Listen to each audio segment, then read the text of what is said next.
Right, let's dive straight into this explainer.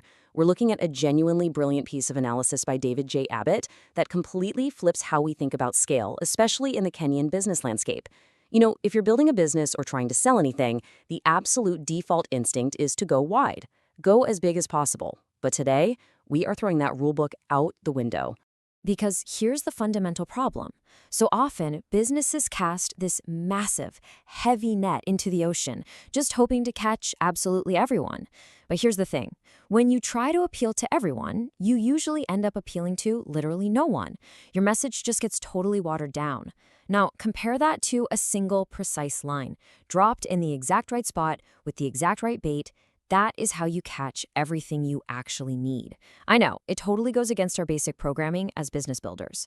And that programming leads to this, the default question. Literally the very first thing almost every Kenyan business asks when they sit down to strategize. How do we reach more customers, right? We are so obsessed with scale from day one. We want maximum reach, the biggest possible audience. But our source material makes a really bold claim here. This is exactly the wrong place to start. Instead, we need to completely reframe this. The better question, the one that actually drives real sustainable growth, is this. Which small group of customers can we understand so well that we become their obvious choice? This reframe, honestly, it's the entire argument of this explainer. Let that sink in for a second. We aren't looking for everyone, we're looking for a specific someone. We want to be so dialed into their needs that picking a competitor doesn't even cross their mind. Because marketing has shifted. Big time. The days of industrial hype and high-pressure tactics, they're gone. To become that obvious choice, we have to look at this idea from marketing expert Seth Godin. You can't be seen until you learn to see. It's really about genuine empathy, seeing the exact people you want to serve, deeply understanding their daily realities and their headaches, way before you ever ask them to buy your product.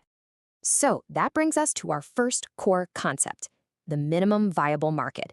It's all about precision over volume. So, instead of trying to sell to the entire country, you want to find the absolute smallest market that can actually sustain your business. Let's ground this in reality with a couple of specific Kenyan contexts.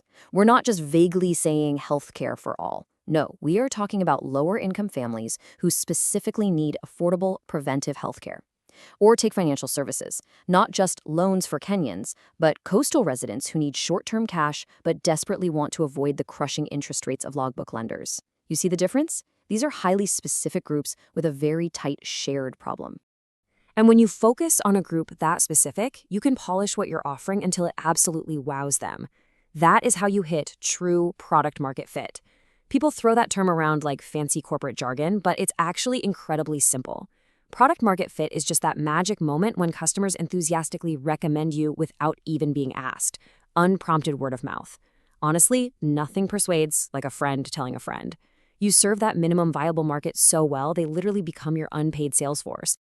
So the big takeaway here is think small to grow big.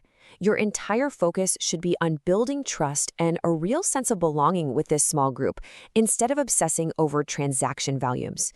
You want to become completely indispensable to your niche before you even think about expanding. Because at the end of the day, we make purchases based on how we want to feel.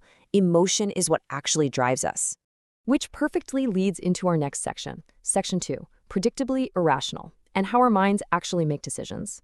Let's leave pure logic at the door for a minute. We all love to think of ourselves as super logical, making these cold, calculated business decisions. But Nobel laureate Daniel Kahneman's research totally shatters that illusion. We are not perfectly rational. We are, as he says, predictably irrational. Managers and customers don't just make random mistakes, they make systematic ones. And why? Because our brains rely on these mental shortcuts called heuristics. It's like a default factory setting in our heads to save energy, but it leads to some massive cognitive biases. Take loss aversion, for example, one of the most powerful heuristics out there. Basically, human beings weigh a potential loss way more heavily than an equivalent gain. The sheer pain of losing 1,000 shillings stings significantly more than the joy of finding 1,000 shillings. Avoiding a loss heavily outweighs gaining something of equal value. It's this completely irrational urge, but we dress it up as business logic. And trust me, it completely dictates how your customers behave. And the smartest businesses, they understand this and design their products around it. Just look at the classic software free trial. It is a brilliant, practical example of loss aversion at work. Step 1, they unlock all the premium features for free. Step 2, you build it into your daily routine. You get completely used to it. Step 3, when the trial ends, canceling doesn't just feel like going back to normal, it feels like a massive loss. The pain of losing those features is what makes you pull out your credit card. You're not paying for the gain anymore, you're paying to avoid the loss.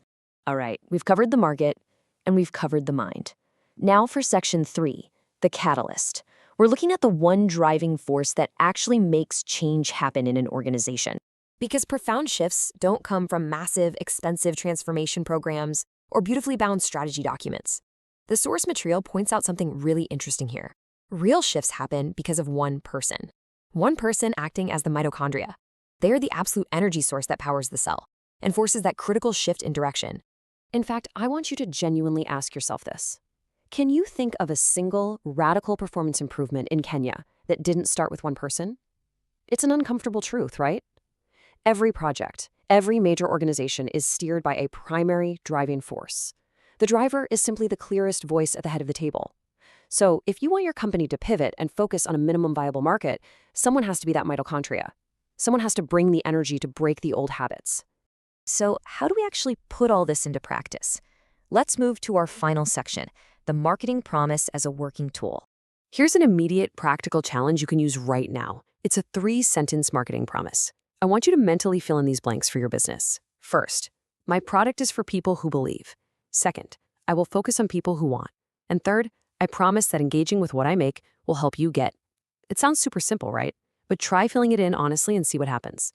If you find yourself struggling to be extremely specific, it means you're still trying to cast that massive net. You haven't found your precise line yet. And that brings us to the end of our explainer.